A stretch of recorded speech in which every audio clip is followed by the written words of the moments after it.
Sud Radio Auto, essais croisés. Votre rendez-vous automobile tous les dimanches dans le Grand Matin Week-end sur Sud Radio avec nos partenaires de Mobility TV. Chaque semaine, nous essayons un véhicule avec nos spécialistes justement pour vous montrer ses avantages, ses inconvénients, ses performances aussi, les coups de cœur de nos spécialistes que je vous présente tout de suite. Mélina Priam, bonjour à vous. Bonjour. Journaliste à l'Autojournal. Stanislas Laroumet est également avec nous. Bonjour. Bonjour. Journaliste automobile indépendant et Cédric Fréhour, fondateur de Petites Observations Automobiles. Bonjour. POA et journaliste également automobile aux Échos. Aujourd'hui, nous essayons la Kia Sportage, dessinée par un Français, Cédric. Oui, Grégory Guillaume, il vit à Francfort et il a cette chance, justement. Et il a surtout la liberté. La liberté de dessiner aujourd'hui des Kia qu'on avait peu vu venir. Jusqu'à présent, Kia, c'était la voiture, les Américains disaient best value for money. C'est-à-dire qu'on en a pour son argent, c'est chouette, c'est pas très cher. Mais bon, c'est globalement plutôt banal. Mais ça, c'était avant. Désormais, on en a pour pas cher, mais c'est très beau. Et c'est très beau. Et tellement beau même qu'on a le sentiment, quand on la regarde, notamment le Kia Sportage, que c'est premium. Et il se passe quelque chose. Et Grégory Guillaume, que j'ai eu la chance de rencontrer il n'y a pas très longtemps, me disait que ce vent de liberté, il est soufflé par le dirigeant du groupe Kia Hyundai, qui a 53 ans, qui adore la science-fiction, qui adore la science, qui adore la technologie et qui pousse ses équipes. Et qui en plus, comme il a deux marques qui sont vendues sur les 5 continents, est Kia et Hyundai, un très bon financier, un très bon gestionnaire, a en plus les sous. Et il me disait, tout à coup, ce vent-là, ça enveloppe l'ensemble de l'entreprise. Et on est porté par ça. Et c'est ce qui fait que ce constructeur est devenu incontournable aujourd'hui, voilà, alors qu'il y a 20 ans, il était quasiment inconnu. Mais il travaillait bien déjà. Oui, c'est vrai. Lentement, sûrement, ils creusaient leur sillon. Et aujourd'hui, ils pèsent. Ils sont dans le top 5. Pardonnez-moi de bafouiller, je vais me reprendre. On va y arriver. Des grands groupes automobiles. Exactement. Alors justement, est-ce qu'ils pèsent avec ce modèle-là, ce Kia Sportage qu'on a essayé, Mélina Priam? Oui, je pense que le Kia Sportage va être un des acteurs des années à venir sur le marché des SUV. Parce qu'en fait, ce qui se passe aussi, c'est que Kia et Hyundai nous ont étudiés. Nous, les consommateurs européens. Et ils ont fait des voitures pour nous. Il faut voir que le Kia Sportage est dessiné par un Français, mais il est dessiné pour le marché, pour les Français.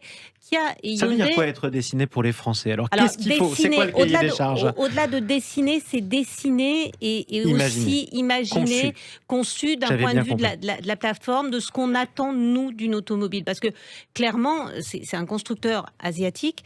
Les automobilistes asiatiques n'ont pas du tout les mêmes attentes. C'est des voitures plus petites, ou pas forcément, mais enfin, notamment au Japon, si on prend le marché japonais, c'est des autos plus petites. Ils n'attendent pas la notion d'agrément de conduite, de confort que nous, on attend.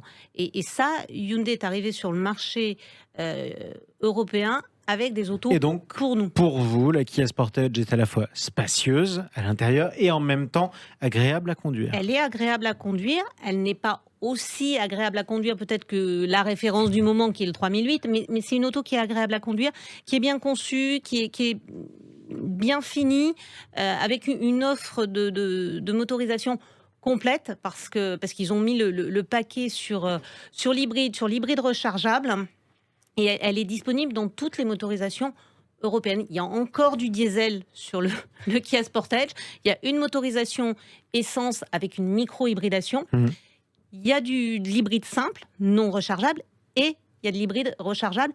Ils veulent vraiment, ratisser large pour essayer de convenir à tout le monde. Et pour les nostalgiques d'ailleurs du diesel, c'est peut-être un des derniers nouveaux modèles au diesel. Il faut quand même sans doute. Et c'est aussi parce que le groupe a les moyens qu'ils se permettent encore de le proposer. Non pas qu'on s'en réjouisse d'ailleurs, vous qui nous écoutez sur Sud Radio, mais en tout cas c'est ce vers quoi tendent les pouvoirs publics avec les réglementations. Stanislas, c'est une histoire d'amour parce que quand j'ai commencé dans la presse auto en 1995, je suis désolé, je fais pas mon âge, mais c'est pas grave. Eh bien, la première voiture que j'ai été amené à essayer en présentation presse, c'était le premier Kia Sportage.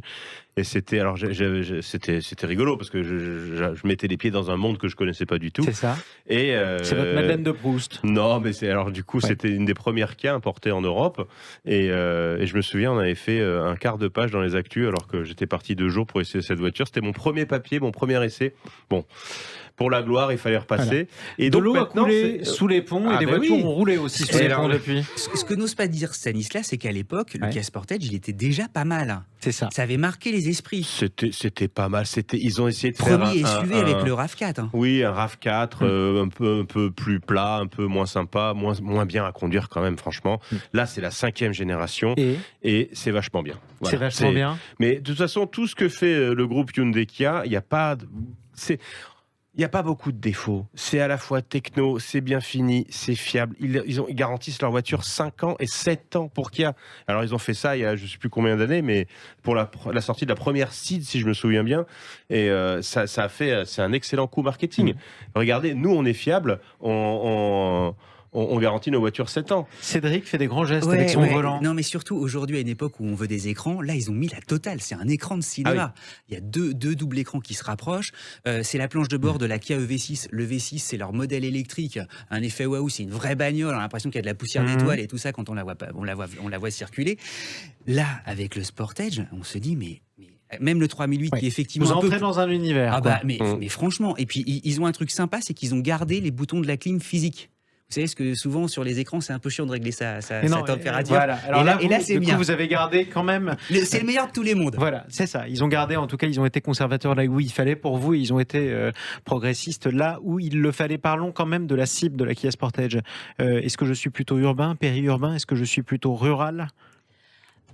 Plutôt périurbain, ça reste, c'est une routière, c'est quand même un SUV d'un gabarit conséquent, familial, et selon la motorisation que l'on choisit, c'est une voiture routière, autoroutière. Routière, autoroutière aussi, je peux faire de longues distances, elle est très adaptée à cela, bien sûr. Elle est faite pour. C'est aussi pour ça qu'ils le proposent en diesel, c'est que même si ça n'est plus je dirais l'énergie à la mode, pour les gros rouleurs, ça a encore du sens, et le Sportage, c'est une voiture familiale, c'est quand même assez spacieux, et voire même un peu encombrant en ville.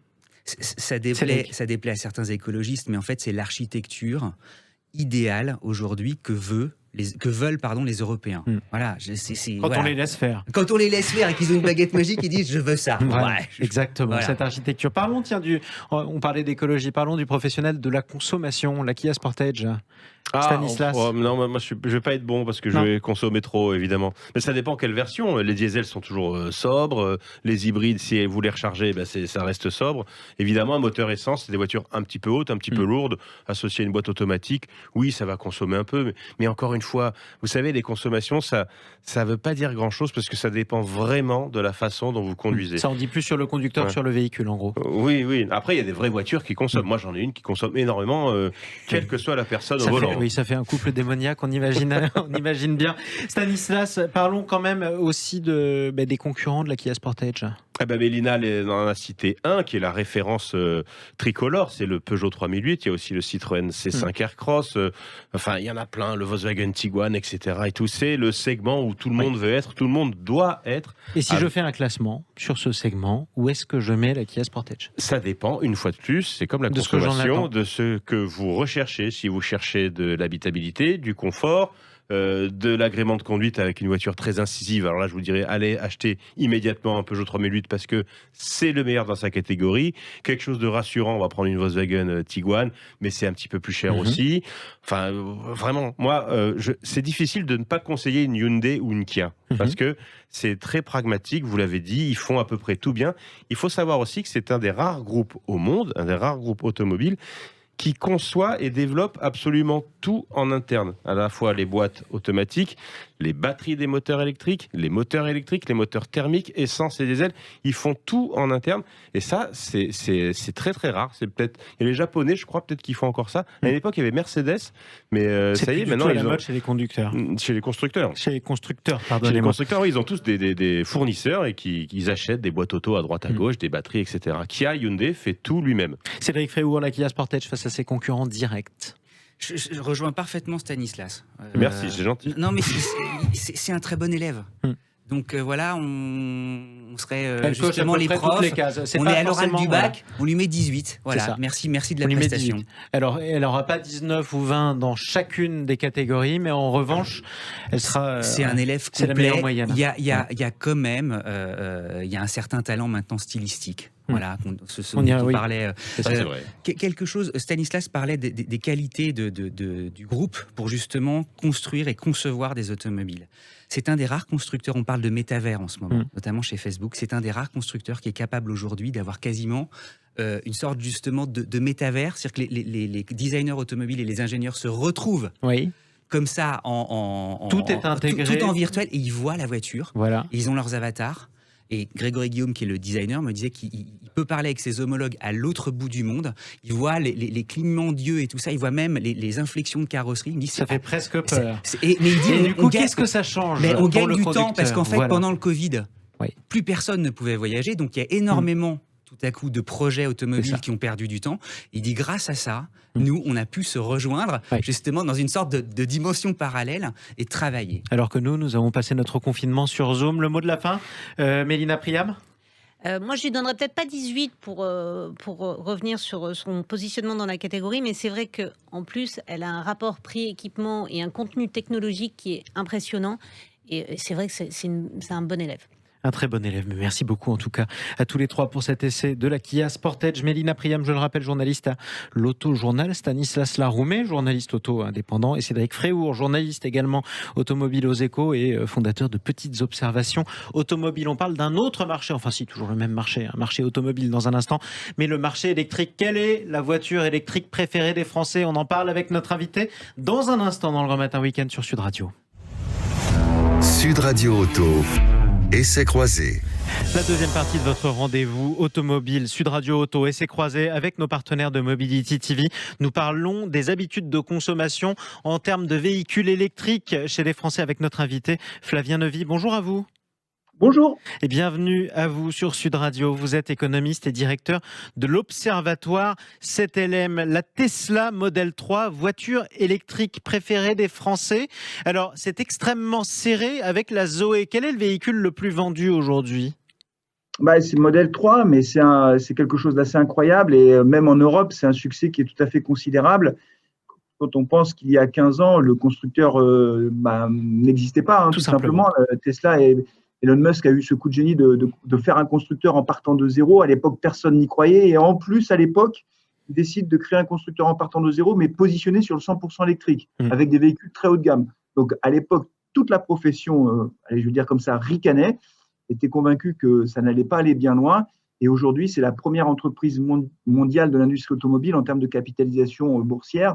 Donc, c'est un succès qui est juste incroyable. Et un succès qui se retrouve jusqu'en France. Si je regarde le classement des véhicules électriques plébiscités par les Français, on retrouve celle qu'on aperçoit, on a le sentiment d'apercevoir le plus souvent dans la rue, c'est-à-dire la Renault Zoé, juste après, au coude à coude.